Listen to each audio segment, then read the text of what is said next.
Hans Larwin pintou Soldier und Tod em 1917, durante a Primeira Guerra Mundial. Esse foi um dos períodos mais violentos da história, marcado pelo uso de trincheiras, pelo avanço tecnológico das armas e pelo sofrimento humano em escala jamais vista. Muitos artistas da época registraram essa brutalidade, mas Larwin foi além.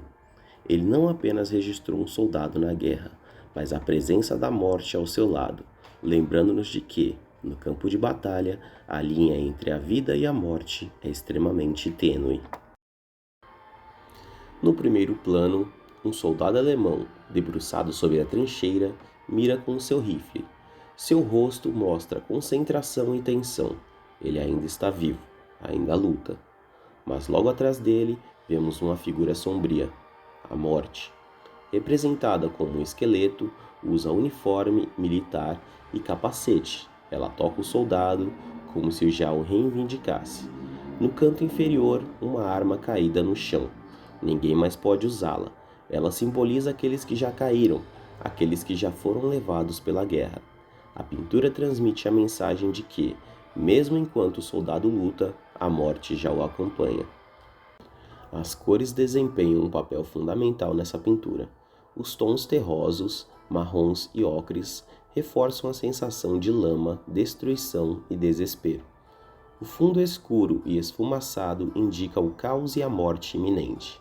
A iluminação foca no rosto do soldado e no crânio da morte, destacando o contraste entre a vida e a morte.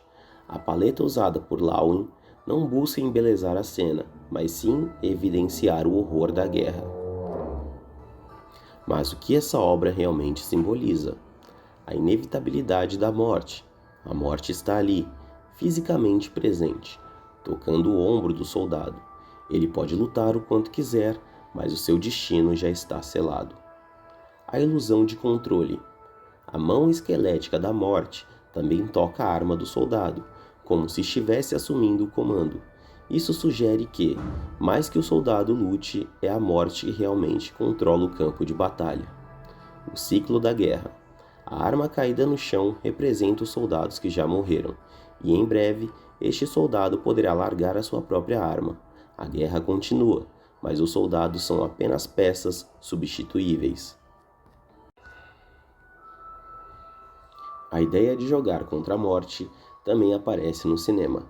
No filme O Sétimo Selo, lançado em 1957, de Ingmar Bergman, um cavaleiro chamado Antonius Block retorna das cruzadas e encontra a própria morte, que vem buscá-lo. Desesperado para encontrar um propósito, ele desafia a morte para um jogo de xadrez. Cada jogo representa uma tentativa de enganar a morte e de adiar o resultado. Mas, assim como na pintura de Hans, a verdade é que ninguém pode vencer esse jogo. A guerra, assim como o xadrez, é um jogo de estratégia, mas há uma diferença essencial. No xadrez você pode vencer, na guerra todos perdem. No filme, o cavaleiro tenta usar a sua inteligência para enganar a morte, mas ela já conhece todas as suas ações. Na pintura, o soldado foca em sua mira, mas a morte já o possui. Ambos os protagonistas lutam contra um destino vencido, tentando escapar, mas no final o resultado é sempre o mesmo. Em sua pintura, Hans Larwin não tenta romantizar a guerra. Ele nos lembra que, para os soldados no campo de batalha, a guerra é como um jogo de xadrez contra a morte. Eles podem resistir, lutar, sobreviver por um tempo, mas no fim a morte sempre vence.